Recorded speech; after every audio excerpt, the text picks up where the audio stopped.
Florida State. Florida State should have been a playoff team last year. You can nitpick whatever that process was or was not, but they are of playoff caliber last year.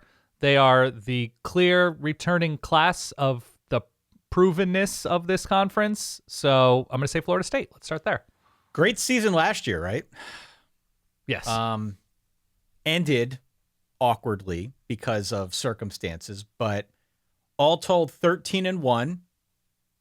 Had the Jordan Travis injury. That was a bummer. Then the playoff stub. That was another bummer.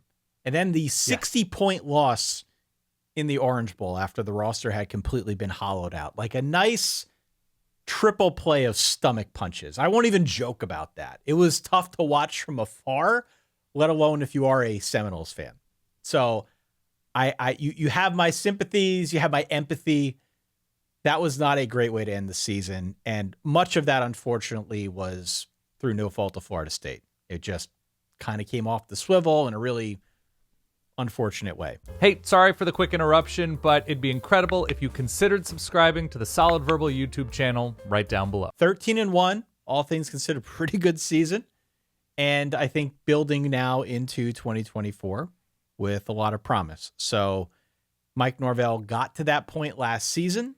Now, as we look forward in 2024, the Noles are 90th in returning production. They lose a lot on both sides of the football. The good news, Dan, is that there's a lot back along the line. And Alex Atkins is an awesome offensive line coach. He's very good at this. The bad news is that almost everything else is new. New quarterback, DJ U. Now in his third school, mind you. Not a precision passer, but he's solid.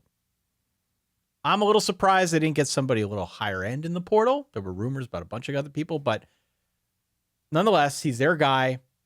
At the bare minimum, he's a known quantity. We know what we're going to get out of DJU.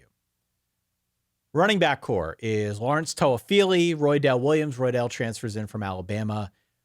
I don't think either of them nor the combination of them can offer the same pop, the same home run abilities as Trey Benson did in the running game a year ago, but still guys that you know, guys that you at least can count on to some extent. More questions in the receiver room. Virtually nothing back from last year's team. Can Malik Benson, the transfer from Bama, can Jalen Brown, the transfer from LSU, can either of those guys step up and give them pop in the passing game in the way they had pop last year with the likes of Johnny Wilson and Keon Coleman and others? I don't know the answer. Jaheim Bell. I don't know the answers to any of those questions.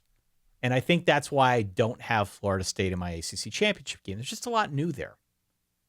Florida State's going to be dangerous because Mike Norvell's the coach, and he'll figure something out. When I was thinking this through in the wee hours of the morning today, I drew a rough comparison between Mike Norvell and Jake Taylor from the Major League movies.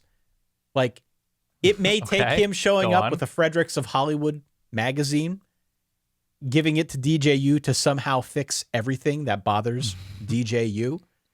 I preach at the altar of Mike Norvell. I think he's really good at figuring things out, whether it's through weird ways or straightforward ways. He's just proven himself to be something of an offensive genius.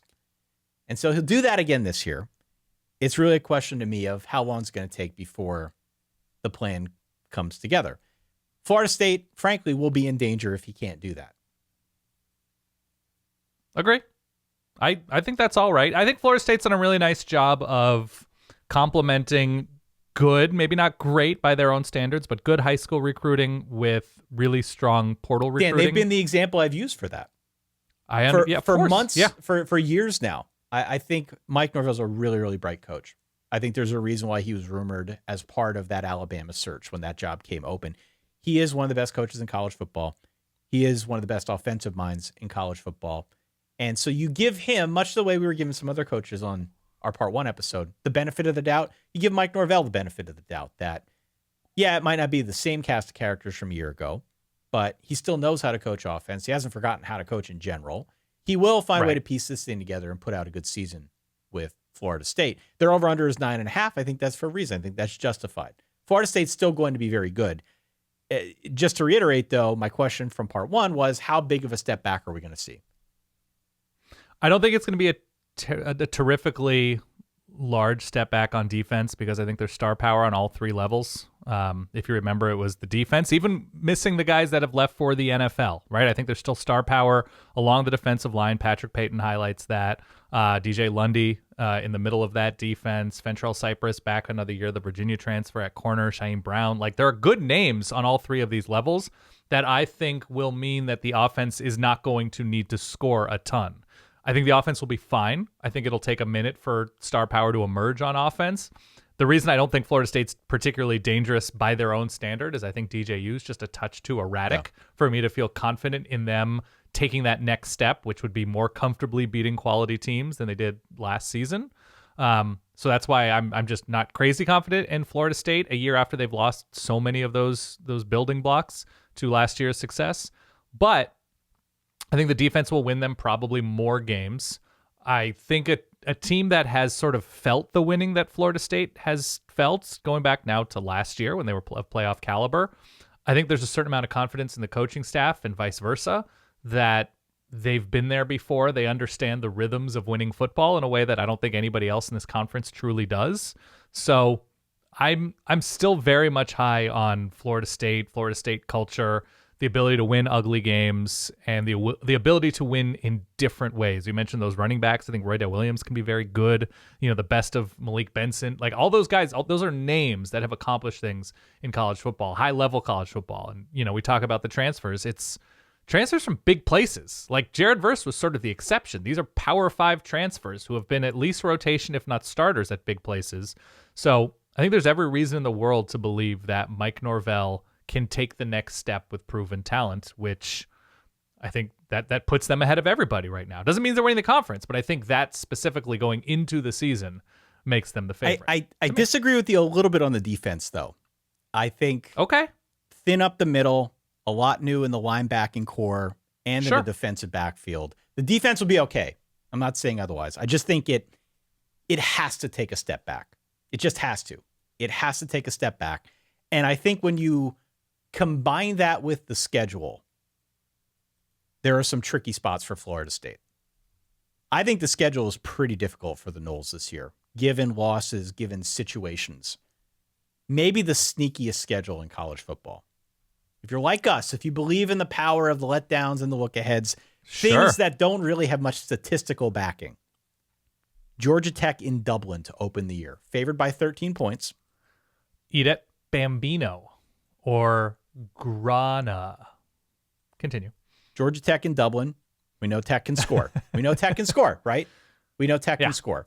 What does that mean for the linebacking core, for the secondary with a mobile quarterback? Go to late September. Road game at SMU, another team that can score, before the home game against Clemson. Possible look-ahead spot. Mid-October, road game at Duke a week before a road game at Miami. That Miami game, by the way, right now, per bookmakers, is a pick'em. And then a week later... At Miami, you said? Against Miami. Yeah, on the road. Yeah. And then a week later, it's North Carolina at home before going back on the road to play Notre Dame. Notre Dame currently about a 3.5-point favorite in that game. Very, very far off in the future, but you get the point. I'll also add in that there is the game in September against Memphis, another team that can throw, that can score. That could be a tester against this defense. They also close out the year against Florida. Right now, FSU favored by double digits in that game. But again, that's way off in the future. Who knows what version of Florida we're going to get that by that point in the season. I think it's a tricky schedule. I think there are odd situations here. I could see Florida State dropping a couple of them. So here's my question. That for me is why I'm a little bit out on Florida State in terms of them making my ACC championship game, Dan.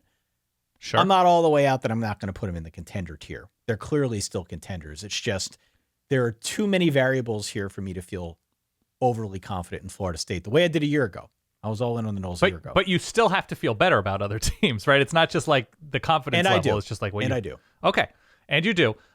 So based on your evaluation of Florida State in that newish look offensive line, obviously quarterback skill talent, thin up the middle on defense, per tie, must credit tie.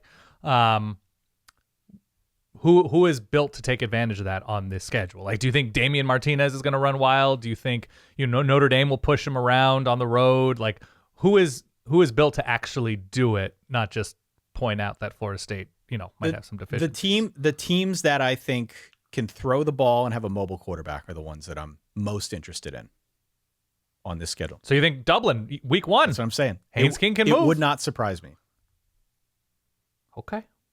Dublin, week 1. I mean, it would surprise me a little bit, by the but way. it would not be as great of a shocker if coming out of that game, Georgia Tech's the winner. Friday night on the road, short week. Actually, not a short week because there's a bye the week before that. But on, a sandwich between Clemson and Miami at Duke. I think they will, Duke will have Florida State's full attention. But that, I don't know. That's a little troubling to me. That like Duke might not have a great record at that point, where Florida State kind of looks past them a little bit.